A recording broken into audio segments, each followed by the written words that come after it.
Welcome back to Boring History for Sleep, where we journey together through the quiet corridors of the past. Tonight, we re-traveling far from the familiar rhythms of modern life to explore a world where towering pyramids pierced the jungle canopy, where the scratch of stone tools echoed through humid air, and where beauty and brutality existed in careful balance beneath the Central American sun. Imagine yourself settling into the soft comfort of your bed, leaving behind the gentle hum of electric lights and climate control.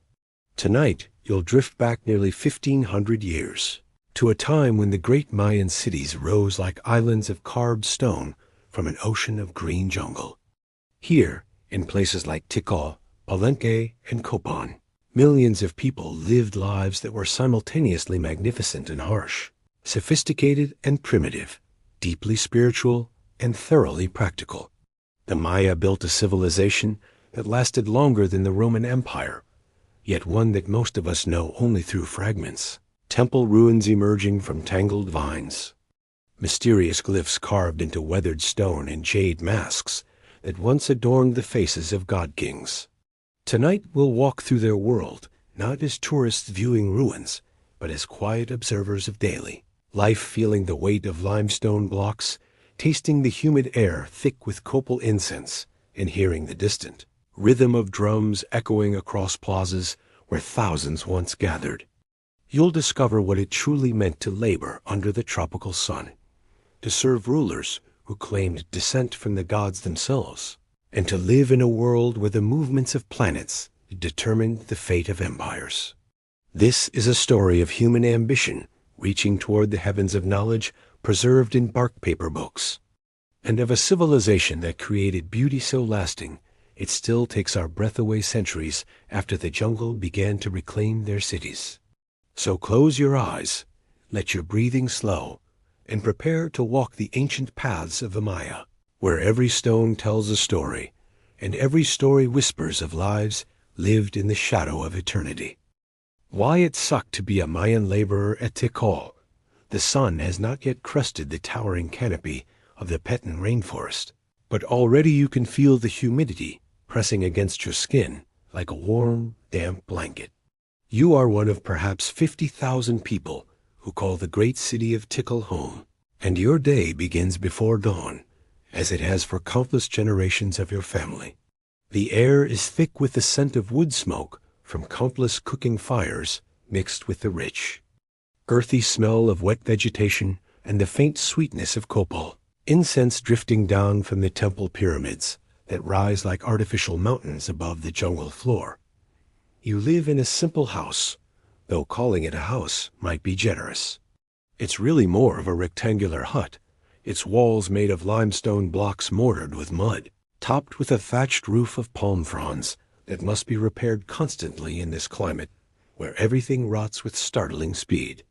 The floor is packed earth, swept clean each morning by your wife, who rises even before you do to prepare the morning meal. There are no windows, just a single doorway covered by a woven mat, and the interior is dim and close, filled with the scent of stored corn and the smoke from the small fire that burns constantly in the center of the room.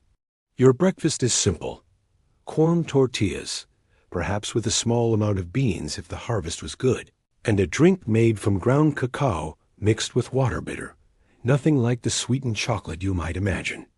The corn for your tortillas comes from the milpa, the cleared fields that stretch beyond the city center, where your family grows the crops that keep the great city alive. But you are not a farmer. You are a laborer, a builder, one of the thousands of men whose backs and hands shape the monuments that will outlast you by centuries. As the first pale light begins to filter through the canopy, you make your way toward the center of the city, joining the stream of workers who emerge from the residential areas that sprawl outward from Tikal's ceremonial core. The path you walk is limestone, carefully laid and maintained, but it's already slick with moisture from the night's humidity. Around you, the jungle presses close. This is not a city as you might imagine one, with clearly defined borders and walls, but rather a vast network of buildings, plazas, and causeways carved from the living forest. You carry with you the tools of your trade, a limestone hammer worn smooth by countless hands before yours, and a collection of stone chisels of various sizes. There are no metal tools here. The Mayan know of copper and gold, but these are for ornament, not for work. Everything you will accomplish today, every block you will shape and lift and set in place, will be done with stone tools, rope made from plant fibers, and the strength of human muscle. The irony is not lost on you that you are building monuments to last forever with tools that seem almost primitive. Yet you and your fellow workers have been doing this for generations, and the results speak for themselves. The work site comes into view as you climb the stepped path leading to the main plaza. Today, like many days, you are working on one of the great temple pyramids, Temple 2, perhaps, or the expansion of the mighty Temple 4, which already towers nearly 200 feet above the jungle floor. The pyramid is not hollow, as you might expect, but solid stone and rubble, layer upon layer of carefully fitted limestone blocks. Each block must be quarried from the bedrock beneath the city, shaped to fit precisely with its neighbors, and then carried or dragged to its final position. The quarry work begins at dawn. You and your team descend into the limestone pits that scar the landscape around Tikal like artificial valleys. The stone here is relatively soft when first exposed to air, making it easier to work, but it hardens as it ages and dries. You must move quickly, shaping the blocks while the stone is still cooperative. The work is methodical, almost meditative in its repetition. Mark the stone with a straight edge, score it with your chisel, strike it with your hammer, and hope that it breaks cleanly along the intended line. When it doesn't, and it often doesn't, you must begin again, or find a way to use the irregularly shaped piece that remains. Nothing is wasted in this world where every tool must be made by hand. Every block must be shaped by human effort. The limestone dust fills your lungs and coats your skin, mixing with sweat to form a gritty paste that makes your clothes stick to your body. Your hands, after years of this work, are permanently stained white from the stone dust, and your fingernails are split and worn down to the quick. The sound of the quarry is constant, but oddly soothing in its rhythm. The tap-tap-tap of hammers on chisels, the scrape of stone on stone, the occasional sharp crack when a block splits successfully. Occasionally, you hear the deeper thud of a sledgehammer when larger stones must be broken down, or the grinding sound of blocks being dragged across the rough ground. Conversations are quiet, practical affairs requests for tools, discussions of technique, or simply the comfortable silence of men who have worked together for years. As the sun climbs higher, the heat becomes oppressive. The jungle canopy provides some shade, but the quarry is an open wound in the forest floor, exposed to the full force of the tropical sun. The temperature climbs steadily toward what you would recognize as over 100 degrees Fahrenheit, and the humidity makes it feel even hotter. Sweat pours from your body, and you must stop frequently to drink from the gourds of water that are carried up from the Yao, cenotes the sacred wells that provide the city as water supply. By midday, the heat is so intense that work in the quarry becomes dangerous. This is when the real test of your endurance begins, moving the shaped blocks from the quarry to the construction site. The blocks vary in size, but even the smaller ones weigh several hundred pounds. The larger ones, used for the base courses of the pyramids, can weigh several tons. There are no wheels in your world, no pulleys, no mechanical advantage beyond the simple leverage of wooden poles and the coordinated effort of many men. The process is brutally simple. Ropes are wound around the blocks, often passed through grooves that you've carved specifically for this purpose. Teams of men, sometimes dozens for the largest stones, take hold of the ropes and begin to pull. The blocks are dragged across wooden rollers, which must be constantly repositioned as the stone moves forward. The work is exhausting, requiring perfect coordination and timing. One man calls out the rhythm, pull ... pull ... pull ... and the entire team must respond in unison, or the block will shift and possibly crush someone. The path from the quarry to the construction site is treacherous. The limestone paths become slippery with sweat and the water that must be constantly poured on the wooden rollers to prevent them from binding. Men slip and fall, sometimes getting caught under the ropes or crushed by shifting blocks. Injuries are common, and often serious. A broken leg or crushed hand means not just pain and suffering, but the loss of your ability to work and provide for your family. As the blocks reach the construction site, the work becomes even more challenging. The lower levels of the pyramid are manageable, but as the structure rises, each course of stones must be lifted higher and higher. Wooden ramps are built, extending the construction paths up the sides of the growing pyramid. These ramps must be constantly maintained and rebuilt as the pyramid grows taller. The ramps themselves become construction projects, requiring their own skilled workers and careful planning. The actual placement of the stones is an art form that takes years to master. Each block must fit perfectly with its neighbors, with no gaps that might allow water to penetrate and freeze during the brief cool season. The Maya have developed a sophisticated understanding of engineering and structural dynamics, even without the mathematical tools that later civilizations would use. They know intuitively how to distribute weight, how to create stable foundations, and how to build structures that will withstand not just the weight of the stones above, but the earthquakes that regularly shake this region. The mortar used between the stones is made from crushed limestone mixed with water and organic materials, sometimes tree sap, sometimes ground bark. It must be mixed fresh each day, as it begins to set quickly in the humid air. The consistency must be perfect. Too wet, and it won't hold the stones in place. Too dry, and it won't bond properly. You learn to judge the mixture by feel, by the way it spreads under your wooden tools, by the sound it makes when you smooth it between the stones. As the afternoon progresses, the heat becomes nearly unbearable. The limestone blocks are so hot from the sun that they can burn your hands if you're not careful. The metal tools that the nobles carry, ceremonial knives and ornaments, would be too hot to touch, but you have no choice but to continue working. The calendar of ceremonies demands that certain construction projects be completed by specific dates, often timed to coincide with astronomical events or religious festivals. The priest astronomers who plan these projects do not adjust their schedules for the comfort of workers. The social hierarchy of the construction site is rigid and clearly defined. At the top are the master buildersmen, who have spent their entire lives learning the secrets of monumental construction. They understand not just the practical aspects of moving and placing stones, but the ritual significance of each element. They know which orientations are astronomically correct, which proportions are sacred, and which decorative elements must be included to satisfy the gods.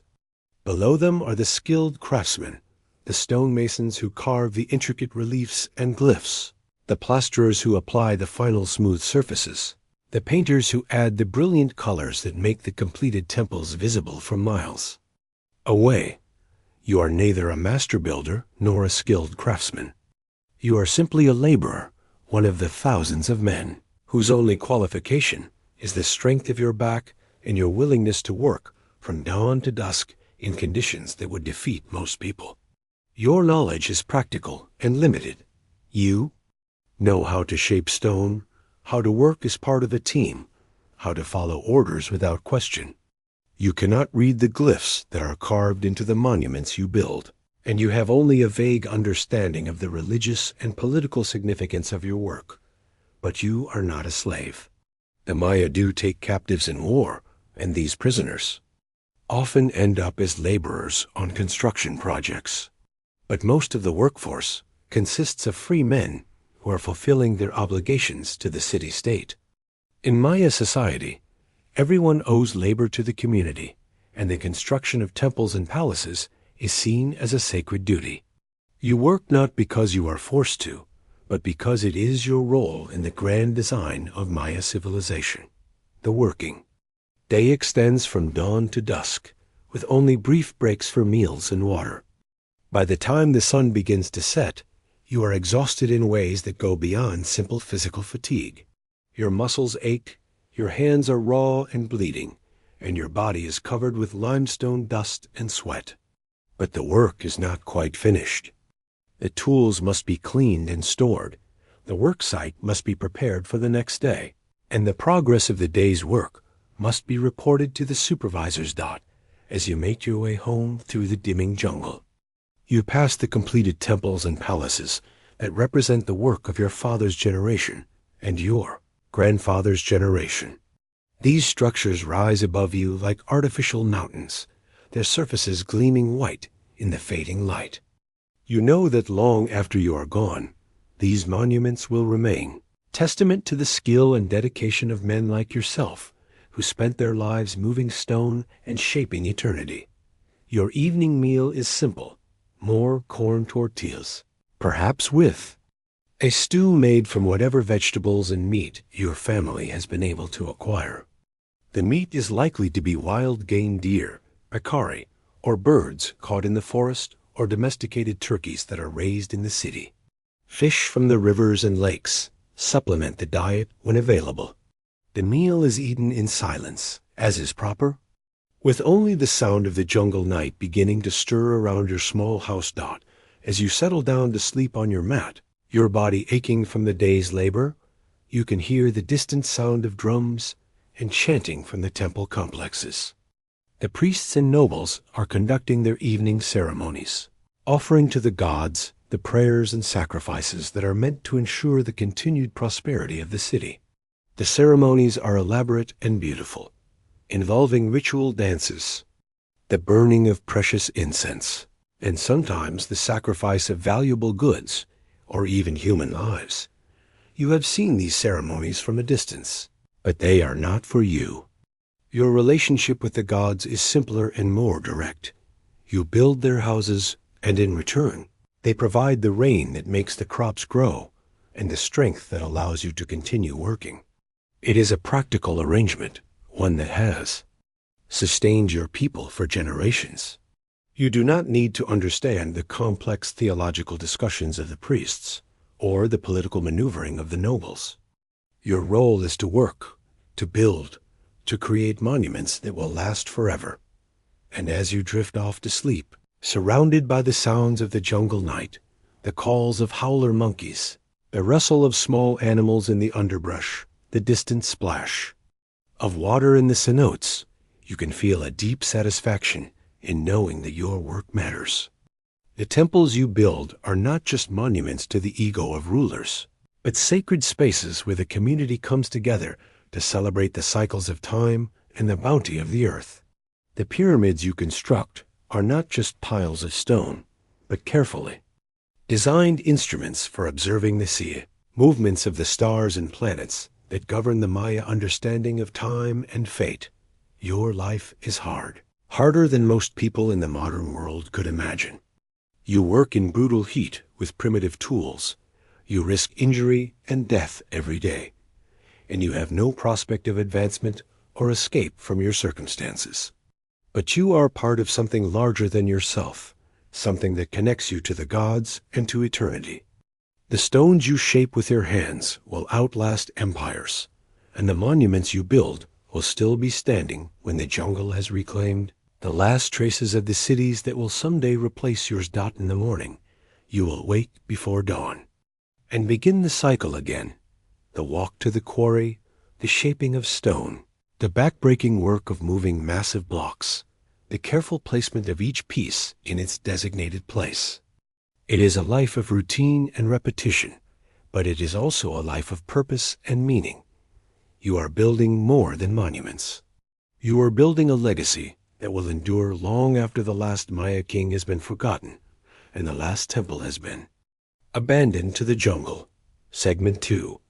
The Rise and Fall of King Paykal the Great.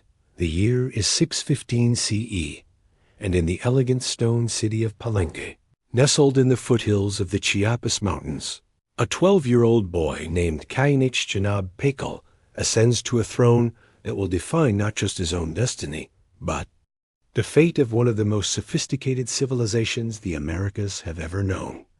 Imagine yourself in the great palace complex of Palenque, where the morning mist still clings to the carved limestone facades, and the air carries the scent of copal incense, mixed with the green fragrance of the surrounding jungle.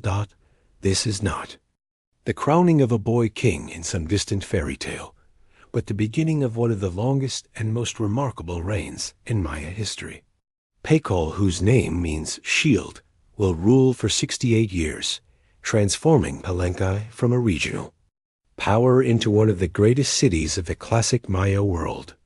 But his story begins not with triumph, but with the kind of political crisis that could have destroyed his dynasty before it truly began. The throne room where young Pakal receives the sacred headband of rulership is a marvel of Maya architecture and artistry. The walls are covered with intricate stucco reliefs, painted in colors so vivid they seem to glow in the filtered light that streams through the corbelled arches. Deep blues made from Maya blue pigment, brilliant reds from cinnabar, and rich yellows from iron oxides create scenes of cosmic significance. Gods emerging from the jaws of serpents, rulers communing with their ancestors, and the great world. Tree that connects the underworld, the earthly realm, and the heavens above. The ceremony itself is conducted by the priests and nobles, who have managed to keep the kingdom together during the brief interregnum following his father's death. They dress the young king in the regalia of divine rulership, a jade mask that transforms his mortal face into the visage of the maize god, a feathered headdress that makes him appear to tower above mere mortals, and ornaments of carved jade and polished obsidian that catch and reflect the light like captured stars. The jade is particularly significant in Maya belief. This green stone is more precious than gold, associated with water, fertility, and the eternal cycle of life and death. But even as the priests place the sacred headband on Pakal's brow, the kingdom faces threats that would challenge even an experienced ruler. To the north, the powerful city-state of Calakmul has been expanding its influence, creating a network of alliances designed to encircle and ultimately destroy Palenque. To the east, the warrior kings of Tonina have been conducting increasingly aggressive raids against Palenque's outlying settlements. The boy king inherits not just a throne, but a web of enemies who see his youth as an opportunity to strike. The first years of Pakal's reign are marked by the kind of careful diplomacy and strategic patience that would serve him throughout his long life. Rather than rushing into battle, he allows his mother, Lady Sak Kekuk, to serve as regent while he learns the complex arts of Maya statecraft. She is a formidable woman in her own right, descended from a line of rulers that stretches back to the legendary founding of Palenque. Under her guidance, Pakal learns not just the practical skills of leadership, how to manage the tribute system, how to conduct negotiations with foreign ambassadors, how to oversee the vast construction projects that are the mark of a successful reign, but also the deeper mysteries of Maya kingship. For the Maya ruler is not simply a political leader, but a living god, a conduit between the mortal world and the realm of the deities. Pakal must learn to read the movements of the planets and stars, to understand the complex calendar systems that govern Maya religious and political life, and to perform the ritual bloodletting ceremonies that maintain the cosmic order. He studies the ancient texts written on bark paper, learning to read the intricate glyphs that record the history of his dynasty and the sacred knowledge passed down from generation to generation. The palace where Pakal grows to manhood is a world unto itself, a complex of interconnected buildings that house not just the royal family, but the entire apparatus of Maya government. Here, in rooms with walls so thick they remain cool even in the heat of the tropical day, scribes work by the Chomesh, light of torch flames, recording tribute payments, diplomatic correspondence, and the endless calculations required to maintain the Maya calendar. The sound of their work, the scratch of bone styluses on bark paper, the quiet murmur of consultation over difficult passages. The occasional sharp intake of breath, when a particularly complex glyph is successfully decoded, creates a constant background rhythm to palace life. The young king's education includes not just scholarly pursuits, but the physical training required of a Maya warrior.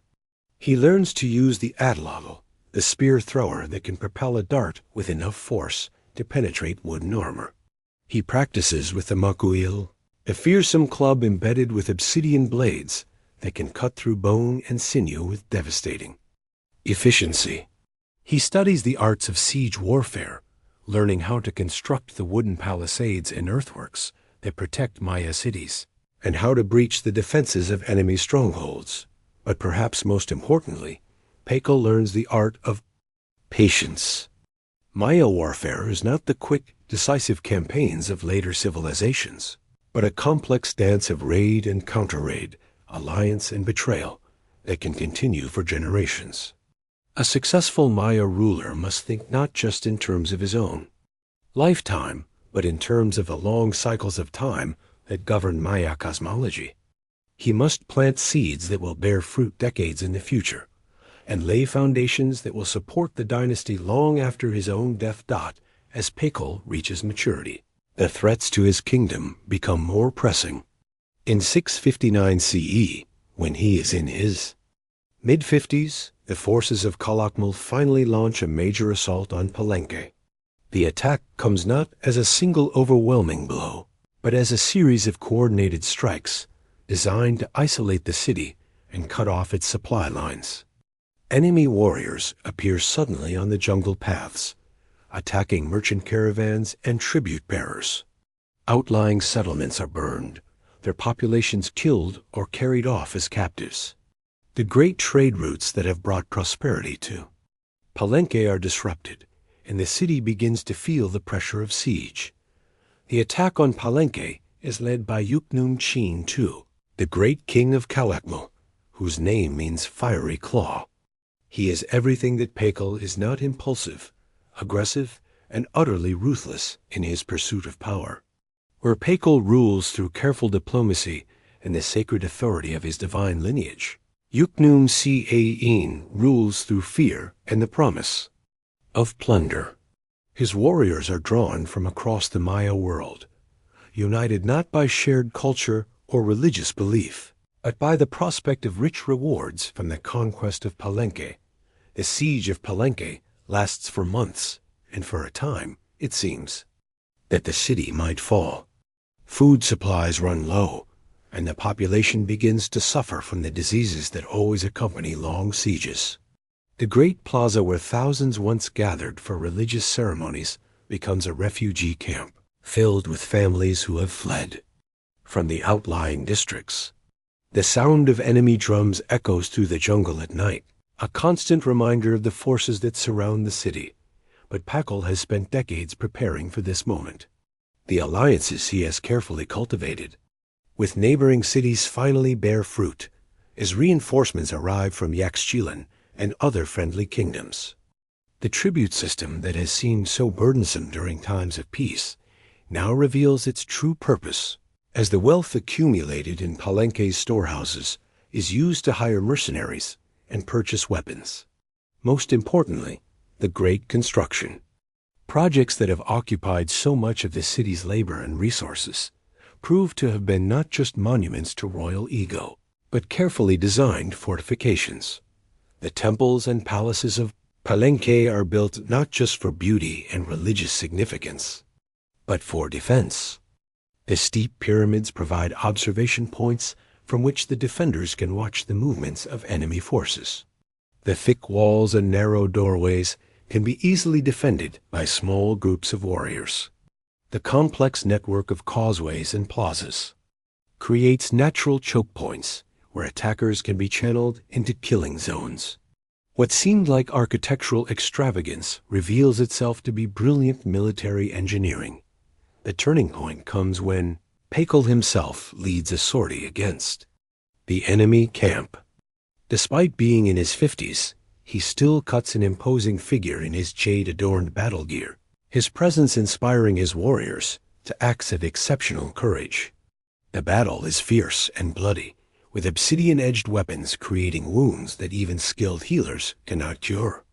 But in the end, the forces of Calakmul are forced to retreat, their siege broken by the combination of Pakal's careful preparation and the determination of his people. The victory over Calakmul marks the beginning of Palenque's golden age. With the threat from the north neutralized, Pakal can turn his attention to the great construction projects that will make his reign legendary. The Temple of the Inscriptions, his eventual tomb, begins to take shape during these years, its 9 levels representing the 9 layers of the Maya underworld. The palace complex is expanded and beautified, with new courtyards and residential areas for the growing royal family. The great plaza is paved with fine limestone and adorned with stelae that record the king's victories and the complex genealogies that connect him to the gods. But perhaps Pakal's greatest achievement is not military or architectural, but cultural.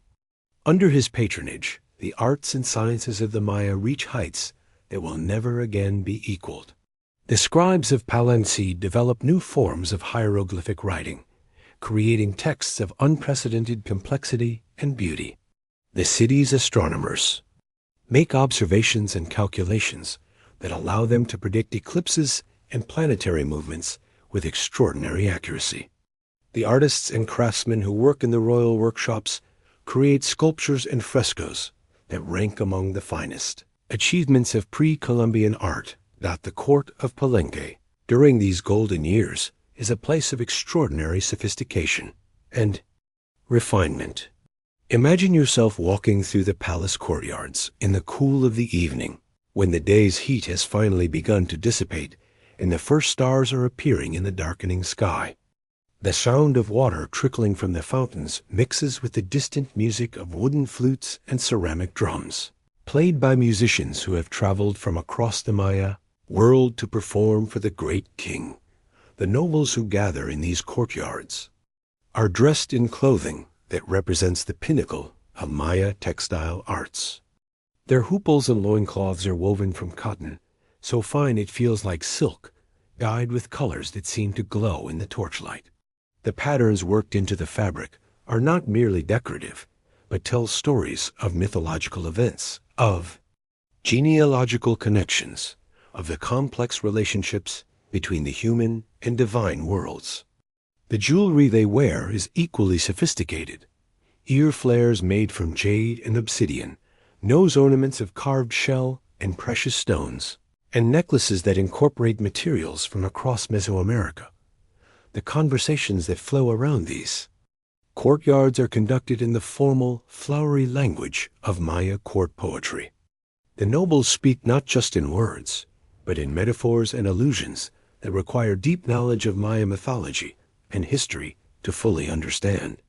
They discuss the latest news from distant kingdoms, the progress of construction projects, the significance of recent astronomical observations, and the eternal questions of Maya philosophy, the nature of time, the relationship between rulers and gods, the meaning of the elaborate calendar cycles that govern their lives.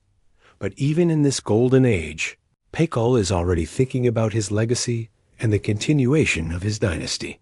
He has chosen his successor carefully, his son Kayanich Khan Balam, who has been groomed for rulership from birth. The young prince has been educated in all the arts of Maya kingship, from the practical skills of military leadership to the esoteric knowledge of calendar calculation and ritual performance. He has been given increasingly important responsibilities, allowing him to demonstrate his competence to the nobles and priests who will need to support his reign. The process of succession planning in Maya kingdoms is complex and often contentious. Unlike some monarchies where succession follows simple rules of primogeniture, Maya rulership depends on a combination of bloodline, divine favor, and political support.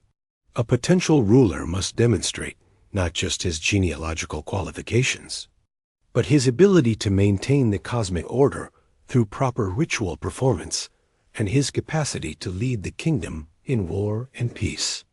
The priests must confirm that the gods approve of the choice, while the nobles must be convinced that the new ruler will protect their interests and maintain the stability of the kingdom. Pakal's preparation for his own death and the succession of his son involves not just political maneuvering, but the construction of one of the most magnificent tombs in the Americas. Deep beneath the Temple of the Inscriptions, Maya workers hollow out a burial chamber that will serve as the king's final resting place. The chamber is designed not just to house the royal remains, but to serve as a kind of cosmic engine, a place where the dead king can continue to intercede with the gods on behalf of his people. The walls of the tomb are covered with intricate relief carvings that tell the story of Pakal's journey to the underworld and his eventual rebirth as a god. The famous sarcophagus lid, which will puzzle archaeologists for centuries, depicts the king at the moment of his death, falling into the jaws of the earth monster, while the world tree rises above him toward the heavens. The symbolism is complex and multi-layered, drawing on centuries of Maya religious thought and cosmological speculation. As Pakal enters his final years, his body begins to show the effects of nearly 7 decades of rule. The responsibilities of Maya kingship are not just administrative, but deeply physical.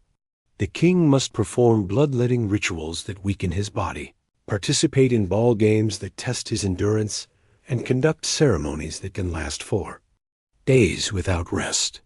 His hands, once steady enough to guide a spear thrower with deadly accuracy, now tremble as he performs the delicate work of calendar calculation. His voice, once strong enough to address crowds of thousands in the great plaza, now requires effort to carry across a single room. But his mind remains sharp and his authority absolute. The nobles who once might have challenged his decisions now defer to his wisdom, recognizing that his long experience has given him insights that no younger ruler could possess. The priests seek his counsel on matters of ritual and religious interpretation, knowing that his decades of study have made him one of the most learned men in the Maya world. Even his enemies, in the distant kingdoms that have warred with Palenque for generations, acknowledge his greatness and treat him with the respect due to a worthy adversary. The end comes in 683 CE, when Pakal is 80 years old, an extraordinary age for any person in the ancient world, but especially remarkable for a Maya ruler who has spent his life engaged in the dangerous politics of Mesoamerican warfare. His death is not sudden, but gradual, as if he is slowly withdrawing from the world of mortals to take his place among the gods. The priests who attend his final days report that he speaks often of visions of conversations with long-dead ancestors, of journeys to the underworld, of glimpses of the cosmic order that governs all existence. When death finally comes, it is greeted not with despair, but with a kind of solemn celebration. The Maya believe that death is not an ending, but a transformation, a journey from one stage of existence to another. For a king like Pakal, who has spent his life maintaining the cosmic order through ritual and sacrifice, death represents not defeat, but apotheosis. He will join the gods in their eternal struggle to maintain the balance between creation and destruction, order and chaos, life and death. The funeral ceremonies last for days, as the king's body is prepared for its journey to the underworld. He is dressed in his finest regalia, his face covered with the jade mask that will transform him into the maize god, his body adorned with the precious stones and metals that will provide him with wealth and status in the afterlife. The great plaza of Palenque fills with mourners from across the Maya world, come to pay their respects to a ruler whose reign has become legendary even in his own lifetime. The procession that carries Pakal's body to the Temple of the Inscriptions is a spectacle that combines grief and celebration, sorrow and hope. The priests burn copal incense in quantities that fill the air with sweet-smelling smoke, while musicians play the haunting melodies that are reserved for the most sacred occasions. The nobles of the court, dressed in their finest clothing, carry the symbols of royal authority that will be buried with their king. The common people of Palenque line the causeways and plazas, throwing flowers and jade beads as the procession passes, their voices raised in the ancient chants that will guide the dead king on his journey. The burial itself takes place in this hidden chamber deep beneath the temple, witnessed only by the highest priests and the closest members of the royal family. The king's body is placed in the magnificent sarcophagus, surrounded by the treasures that will accompany him to the underworld.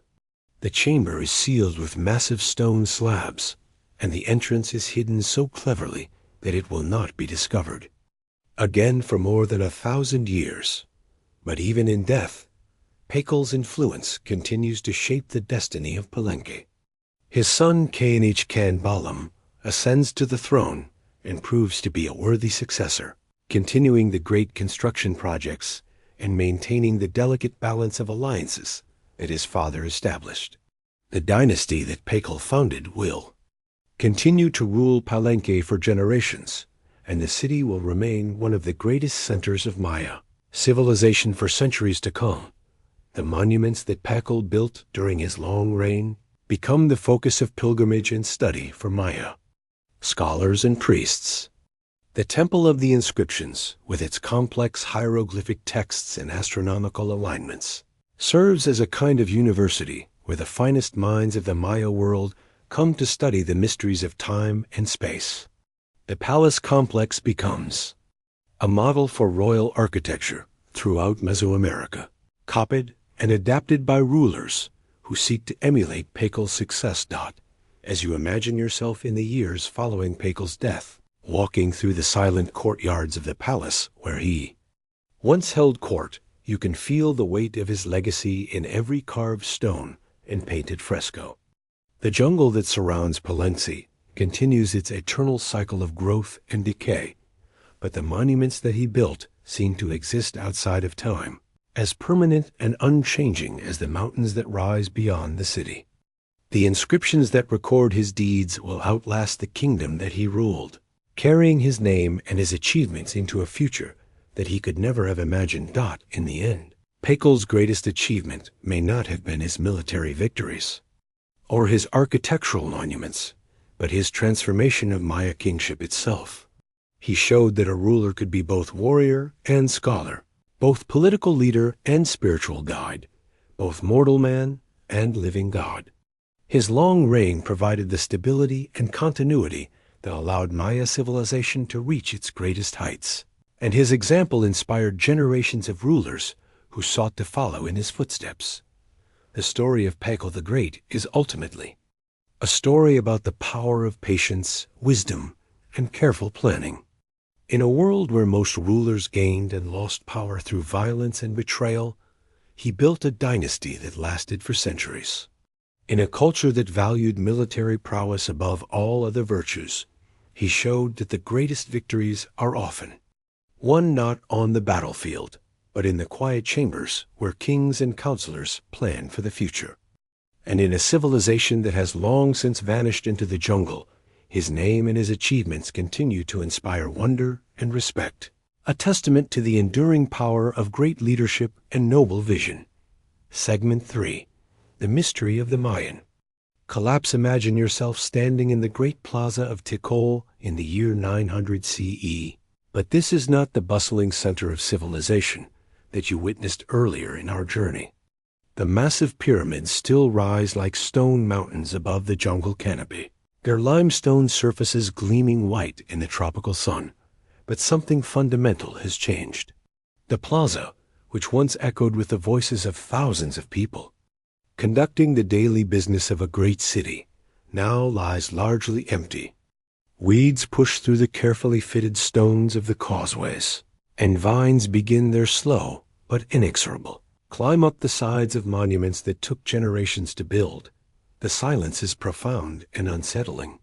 Gone are the sounds that once defined Maya urban life, the rhythmic pounding of women grinding corn on stone metates, the chatter of merchants negotiating prices in the marketplace, the ceremonial drums that marked the passage of time according to the complex Maya calendar.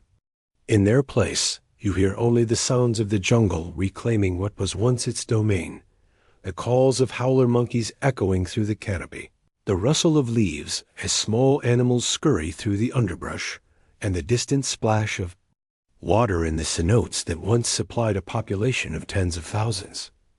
This is the beginning of what scholars will later call the classic Maya collapse, one of the most enigmatic and debated mysteries in the history of human civilization. Between roughly 800 and 1000 CE, the great cities of the Maya lowlands, Tikal, Palenque, Copan, Calakmul, and dozens of others experienced a rapid and seemingly irreversible decline. Populations that had numbered in the millions dwindled to mere thousands. Construction projects that had continued for centuries came to an abrupt halt.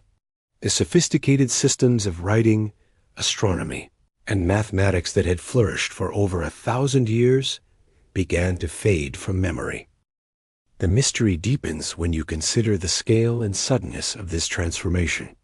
This was not the gradual decline of an aging civilization, but something more akin to a civilizational avalanche. Cities that had weathered centuries of warfare, political upheaval, and natural disasters suddenly found themselves unable to maintain the basic systems that had sustained them. The collapse was not uniform. Some regions were affected earlier and more severely than others, but the overall pattern was unmistakable. The classic Maya world, which had seemed as permanent as the stone monuments that dominated its skyline, simply ceased to exist. To understand what happened, imagine yourself as a Maya farmer living in the countryside around Copan in the decades leading up to the collapse. Your life follows the same patterns that have sustained your family for generations. The careful timing of planting and harvesting according to the Maya calendar, the payment of tribute to the nobles who control the land, the participation in religious ceremonies that maintain the cosmic order. But gradually, almost imperceptibly at first, things begin to change. The rains, which have always come with reassuring regularity during the wet season, become less predictable. Some years bring floods that wash away carefully tended crops, while others bring droughts that leave the earth cracked and barren.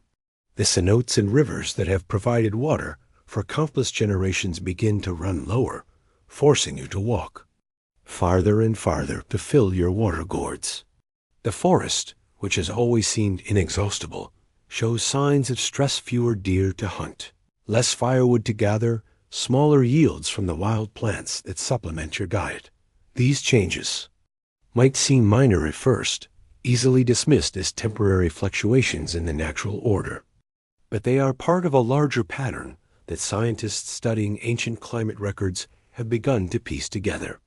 The Maya lowlands, during the centuries leading up to the collapse, experienced a series of severe droughts that were among the worst in the region's history. These droughts were not brief, seasonal affairs, but multi-year events that fundamentally altered the landscape and the agricultural systems that depended on it. The Maya had always lived in a delicate balance with their environment. Unlike civilizations that developed in river valleys with predictable annual floods, the Maya had built their cities in a landscape where water was often scarce and always precious. They had developed sophisticated techniques for managing water. Resources, elaborate systems of canals and reservoirs, artificial wetlands for intensive agriculture, and methods for storing rainwater during the dry season. But these systems, impressive as they were, had their limits. As the droughts intensified, the agricultural foundation of Maya civilization began to crack. The raised fields that had once produced surplus crops for trade and tribute began to fail. The forest gardens where families had traditionally gathered medicinal plants and supplementary foods became less productive. The wild animals that had provided protein for the Maya diet became scarce as their habitats shrank. For the first time in centuries, the Maya faced the specter of genuine hunger on a massive scale. The social and political consequences of this environmental crisis were severe and far-reaching. The Maya political system was built on the assumption that rulers possessed divine authority to maintain the cosmic order, including the ability to ensure adequate rainfall and successful harvests. when the rains failed year after year, and when the elaborate ceremonies and sacrifices performed by the priest-kings proved unable to restore the natural balance. The fundamental legitimacy of Maya rulership came into question. Imagine yourself in the court of a Maya king during these troubled times, perhaps in the palace at Palenque, where Pakal's successors struggled to maintain the glory of their dynasty. The great halls that once echoed with the confident voices of nobles discussing trade agreements and military campaigns now resonate with uncertainty and barely concealed fear. The tribute that once flowed into the royal treasury from outlying districts begins to dwindle as farmers struggle to feed their own families. The elaborate feasts that once demonstrated royal generosity become smaller and less frequent, as even the king's stores begin to run low. The priests who once advised the king with serene confidence in their ability to read the will of the gods now spend their days in frantic consultation of the ancient texts, searching for precedents and solutions to problems that seem to have no answers. The scribes who once recorded the triumphs of royal dynasties now document increasingly desperate attempts to placate angry deities through ever more elaborate and costly sacrifices. The astronomers who once predicted eclipses and planetary movements with mathematical precision now struggle to explain why their calculations of favorable times for planting and harvesting seem to bear no relation to the actual behavior of the natural world. The breakdown of central authority had cascading effects throughout Maya society. The trade networks that had connected the Maya cities to each other and to distant civilizations began to fragment as local rulers focused on their own survival rather than maintaining commercial relationships. The great construction projects that had employed thousands of workers and demonstrated the power and piety of Maya, rulers ground to a halt as resources became scarce and labor had to be redirected to more immediate needs, like finding food and water. The sophisticated systems of writing and record keeping that had been one of the Maya's greatest achievements began to atrophy as the scribal schools that had maintained them for centuries lost their royal patronage. The complex ceremonies that had marked the passage of time according to the Maya calendar were simplified or abandoned entirely as communities struggled with more pressing concerns. The astronomical observations that had allowed Maya scientists to create calendars more accurate than those used in Europe were discontinued as the observatories fell into disrepair. But the collapse was not just a matter of environmental pressures and political failures. Archaeological evidence suggests that the final centuries of the Classic period were also marked by increasing levels of warfare and social violence. The careful balance of power that had allowed dozens of Maya city-states to coexist in a system of regulated competition began to break down as desperate rulers sought to maintain their power through increasingly aggressive means. The wars of this period were different from the ritualized conflicts of earlier centuries, where Maya warfare had traditionally been aimed at capturing prestigious prisoners for sacrifice and extracting tribute from defeated enemies.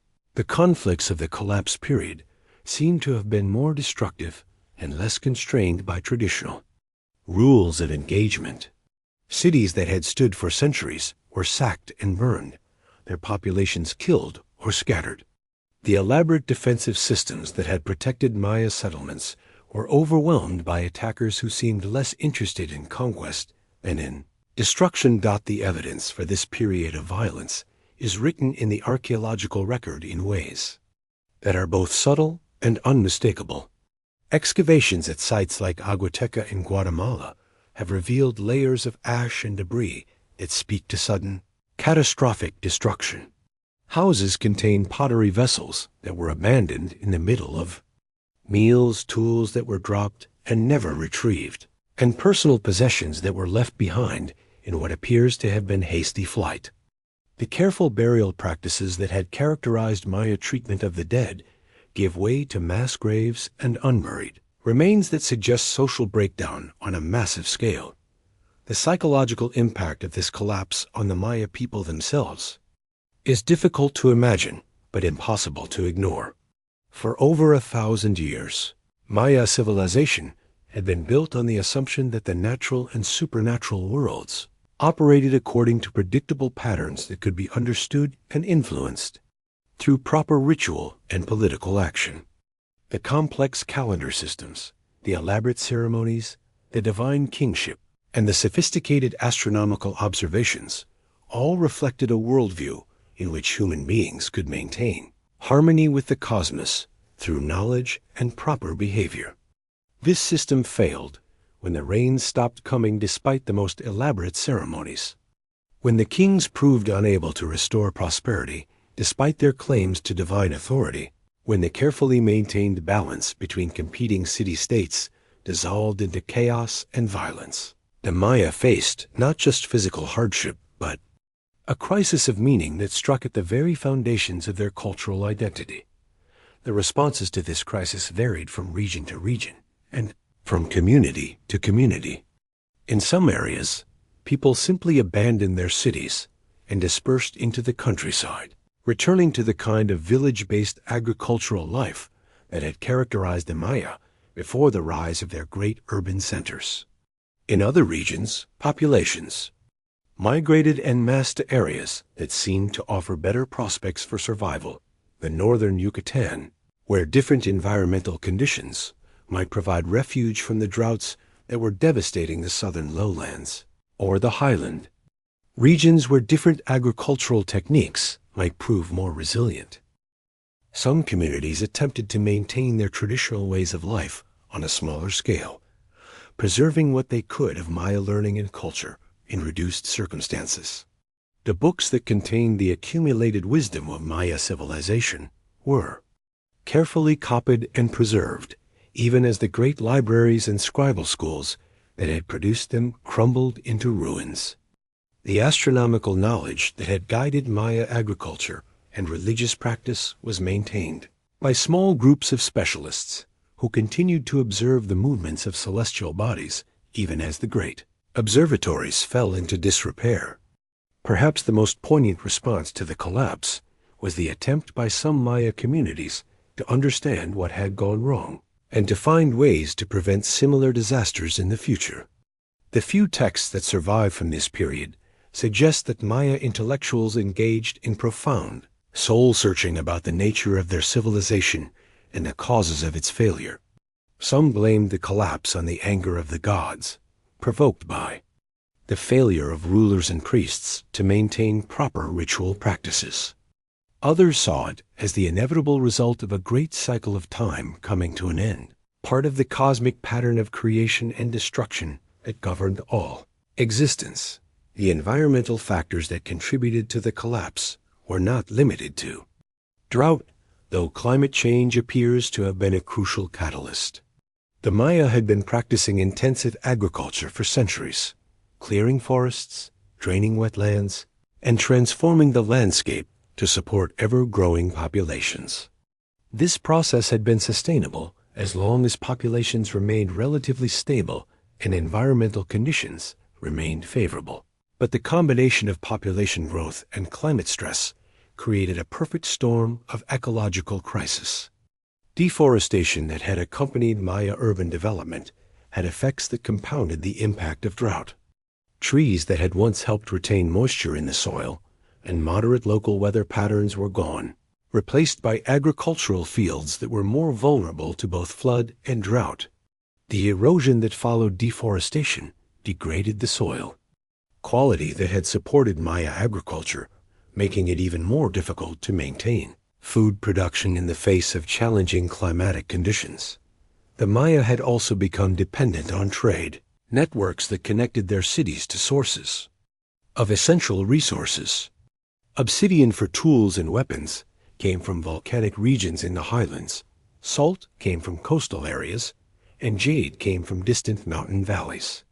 When these trade networks began to break down due to political instability and warfare, Maya communities found themselves unable to obtain materials that had become essential to their way of life. The collapse was also hastened by the very complexity that had made Maya civilization so impressive. The elaborate administrative systems that had managed tribute collection, trade relationships, and public works projects required enormous amounts of human and material resources to maintain. When those resources became scarce, the systems that had once been the source of Maya strength became impossible to sustain. The priests, scribes, astronomers, and administrators who had made Maya civilization possible became an unsupportable burden on communities that were struggling simply to survive. Yet even as the great cities of the classic period fell into ruin, Maya civilization did not disappear entirely. In the northern Yucatan, cities like Chichen Itza and Mayapan continued to flourish for centuries after the collapse of the southern lowlands. These northern Maya cities developed different architectural styles, different political systems, and different relationships with their environment. But they preserved many essential elements of Maya culture and learning. The Maya people themselves, of course, did not vanish. Millions of their descendants continue to live in the same regions where their ancestors built the great cities, maintaining languages, traditions, and cultural practices that connect them directly to the classic period. The collapse of the great urban centers did not mean the end of Maya civilization, but rather its transformation into new forms that were better adapted to changed circumstances. As you imagine yourself standing in the abandoned plaza of Tikal in the years following the collapse, you can almost hear the echoes of the great civilization that once flourished here. The stones themselves seem to remember the voices of the thousands of people who once walked these paths, the ceremonies that once filled these spaces with music and incense, the complex social interactions that once made these ruins a living city. The jungle that is slowly reclaiming the monuments moves with the same rhythms that have governed life in this region for millennia. Indifferent to the human dramas that have played out in its shadow, the mystery of the Maya collapse reminds us that even the most sophisticated civilizations are vulnerable to the forces of environmental change and social breakdown. The Maya achieved remarkable heights of intellectual and artistic achievement, created political systems that governed millions of people across vast territories, and developed scientific knowledge that in some areas surpassed that of contemporary European civilizations. Yet all of this was not enough to protect them from the combination of environmental stress, political instability, and social violence that brought their classical civilization to an end. The lesson of the Maya collapse is not that human civilization is doomed to failure, but that it requires constant adaptation and careful management of both natural resources and social relationships. The Maya succeeded for over 1,000 years because they were able to maintain a delicate balance between human needs and environmental constraints, between individual ambition and collective welfare, between tradition and innovation. When that balance was disrupted by forces beyond their control, they were forced to find new ways of organizing their society and their relationship with the natural world. The ruined cities that the Maya left behind serve as monuments not just to their achievements, but to their struggles and their ultimate resilience. The temples and palaces that once housed kings and priests now shelter the animals of the forest, but they also preserve the memory of a civilization that achieved greatness through human ingenuity, creativity, and determination.